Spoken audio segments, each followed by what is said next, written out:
বিশ্বের সবথেকে বড় বড় হাঁসের ফার্ম রয়েছে চীনে, কিন্তু বাস্তবে চীনের মেগা হাঁসের ফার্মগুলো দেখতে আমাদের দেশের সাধারণ হাঁস পালনের মতো না। চীনের হাঁসের ফার্মগুলো একদম আলাদা লেভেলের একটা ইন্ডাস্ট্রি, যেখানে খোলা আকাশের নিচে লাখ লাখ হাঁস পালন করা হয়। এখানে হাঁস পালন মানে শুধু হাঁসকে খাবার দিয়ে বড় করা হয় না, বরং এখানে হাঁসের জন্ম থেকে শুরু করে ডিম উৎপাদন, মাংস উৎপাদন, স্বাস্থ্য পরীক্ষা, পানির ব্যবস্থা, বাজারজাতকরণ সবকিছু চলে একদম কারখানার মতো সিস্টেমে। পুরো প্রক্রিয়া শুরু হয় বিশাল ইনকিউবেটর ইউনিট থেকে। এখানে লাখ লাখ হাঁসের ডিম একসাথে বিশেষ ইনকিউবেশন মেশিনে রাখা হয়। ডিমগুলো প্রথমে পরিষ্কার ও জীবাণুমুক্ত করা হয়, যাতে কোনো ধরনের ব্যাকটেরিয়া বা রোগ ছড়িয়ে পড়তে না পারে। এরপর নির্দিষ্ট তাপমাত্রা ও আর্দ্রতায় প্রায় 28 দিন ধরে ডিমগুলো সেখানে রাখা হয়। এই সময় ইনকিউবেটর মেশিন স্বয়ংক্রিয়ভাবে ডিমগুলো নির্দিষ্ট সময় পরপর ঘুরিয়ে দেয়, কারণ ডিম নিয়মিত ঘোরানো না হলে ভেতরের ভ্রূণ ঠিকভাবে বড় হয় না। নির্ধারিত সময় শেষে ডিমগুলো হ্যাচিং চেম্বারে নিয়ে যাওয়া হয়, সেখানে বাচ্চা হাঁস বের হয়। এরপর নতুন জন্ম নেওয়া হাঁসগুলোকে শুকিয়ে নেওয়া হয়। এরপর শুরু হয় দ্বিতীয় ধাপ, বাচ্চা হাঁসগুলোকে বিশাল ইনডোর ব্রুডিং ইউনিটে স্থানান্তর করা হয়।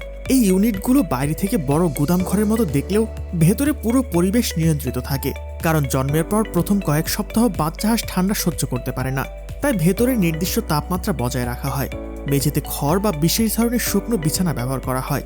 খাবার হিসেবে উচ্চ প্রোটিন সমৃদ্ধ ফিড দেওয়া হয় এবং পানির জন্য বিশেষ ড্রিঙ্কিং সিস্টেম ব্যবহার করা হয়। এ সময় আলো বেশি রাখা হয়, কারণ বেশি আলো থাকলে হাঁস বেশি খাবার খায় এবং দ্রুত বড় হয়। প্রতিদিন কর্মীরা হাঁসগুলোর স্বাস্থ্য পরীক্ষা করেন এবং কোনো অসুস্থ হাঁস পাওয়া গেলে সঙ্গে সঙ্গে আলাদা করে ফেলা হয়।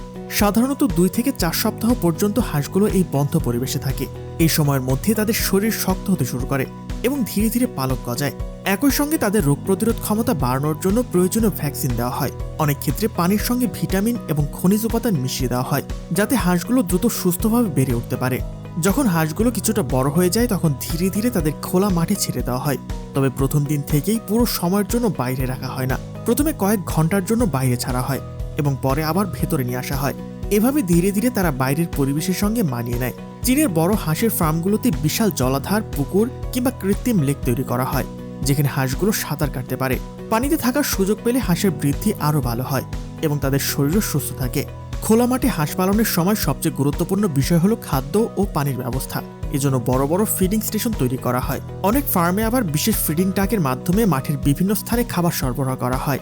হাঁসের খাবারে সাধারণত ভুট্টা, চালের কোড়া, সয়াবিন মিল, বিভিন্ন প্রোটিন উপাদান এবং খনিজ পদার্থ মিশিয়ে বিশেষ ফিড তৈরি করা হয়। খোলা পরিবেশে থাকার কারণে প্রতিদিন কয়েক হাজার ডিম মাটিতে পড়ে থাকে। পরবর্তীতে কর্মচারীরা সেই ডিমগুলো হাতে হাতে সংগ্রহ করে থাকেন। এছাড়াও ডিম উৎপাদনের জন্য নির্ধারিত হাঁসগুলোকে আলাদা ইউনিটে রাখা হয়। এই অংশকে সাধারণত লেয়ার ইউনিট বা এগ ফার্ম সেকশন বলা হয়। এখানে হাঁসের জন্য বিশেষ ডিম পাড়ার জায়গা তৈরি করা থাকে। সাধারণত হাঁস ভোরবেলা বা সকালে ডিম দেয়, তাই নির্দিষ্ট সময় অনুযায়ী প্রতিদিন ডিম সংগ্রহ করা হয়। অনেক বড় খামারে কনভেয়ার বেল্ট ব্যবস্থাও রয়েছে, যেখানে ডিমগুলো স্বয়ংক্রিয়ভাবে সংগ্রহ লাইনে পৌঁছে যায়। এতে সময় কম লাগে এবং ডিম ভাঙার ঝুঁকিও কমে যায়। সংগ্রহ করা ডিমগুলো এরপর প্রসেসিং ইউনিটে নিয়ে যাওয়া হয়। সেখানে প্রথমে ডিম পরিষ্কার করা হয় এবং বিশেষ যন্ত্রের মাধ্যমে পরীক্ষা করা হয়, যাতে ভেতরে কোনো ত্রুটি আছে কিনা বোঝা যায়। এরপর ডিমগুলো আকার অনুযায়ী আলাদা করা হয় এবং প্যাকিং মেশিনের মাধ্যমে ট্রে বা কার্টুনে ভরে বাজারজাত করার জন্য প্রস্তুত করা হয়। এসব ডিম দেশের বিভিন্ন সুপারমার্কেট, পাইকারি বাজার এবং বিদেশেও রপ্তানি করা হয়। অন্যদিকে যেসব হাঁস মাংস উৎপাদনের জন্য পালন করা হয়, সেগুলো নির্দিষ্ট বয়সে প্রসেসিং প্ল্যান্টে পাঠানো হয়। সাধারণত 6 থেকে 8 সপ্তাহের মধ্যেই অনেক জাতের হাঁস বাজারজাত করার উপযোগী হয়ে ওঠে। প্রসেসিং প্ল্যান্টে নির্ধারিত পদ্ধতিতে হাঁস প্রক্রিয়াজাত করা হয়।